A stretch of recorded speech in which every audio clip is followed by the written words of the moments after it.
Hello, ഇന്ന് നമ്മളൊരു blouse തയ്ക്കാൻ പോവാണ് കേട്ടോ. അതിനായിട്ട് ഞാൻ ലൈനിങ് എല്ലാം കട്ട് ചെയ്ത് വെച്ചിട്ടുണ്ട്. അതിന് ശേഷം നമ്മൾ ഇത് മെയിൻ ഫാബ്രിക്കിലേക്ക് വെച്ചിട്ടൊന്ന് കട്ട് ചെയ്തെടുക്കുന്നുണ്ട്.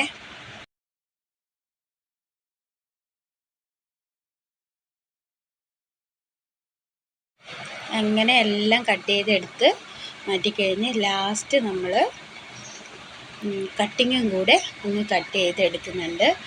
അതും കൂടെ എടുത്തു കഴിഞ്ഞാൽ നമ്മളിത് സ്റ്റിച്ച് ചെയ്യാൻ പോവാണ് കേട്ടോ. സ്റ്റിച്ച് ചെയ്തിട്ട് ഈ ലേസ് പിടിപ്പിക്കാൻ പറഞ്ഞിട്ടുണ്ട്. അപ്പോൾ ഈ ലേസ് പിടിപ്പിക്കാൻ ഭയങ്കര ബുദ്ധിമുട്ടാണ്. എത്ര സൂചി പൊട്ടുമെന്ന് പോലും പറയാൻ പറ്റില്ല. ബ്ലൗസിൻ്റെ സ്റ്റിച്ചിങ് എല്ലാം കഴിഞ്ഞിട്ടുണ്ട് കേട്ടോ. ഇതാണ് അതിൻ്റെ ഫൈനൽ ലുക്ക്.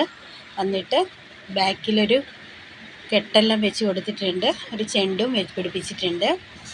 ലേസും കൊടുത്തത് മാത്രമേ ഉള്ളൂ. വേറെ ഒന്നും ചെയ്തിട്ടില്ല. ഒരു സാധാരണ നോർമൽ ലൈനിങ് ബ്ലൗസാണ് കേട്ടോ ഇത്. അപ്പോൾ ഇതാണ് അതിൻ്റെ ഫൈനൽ ലുക്ക്. എങ്ങനെയുണ്ട്? ഇഷ്ടമായോ? ഒന്ന് ലൈക്ക് ചെയ്യണേ.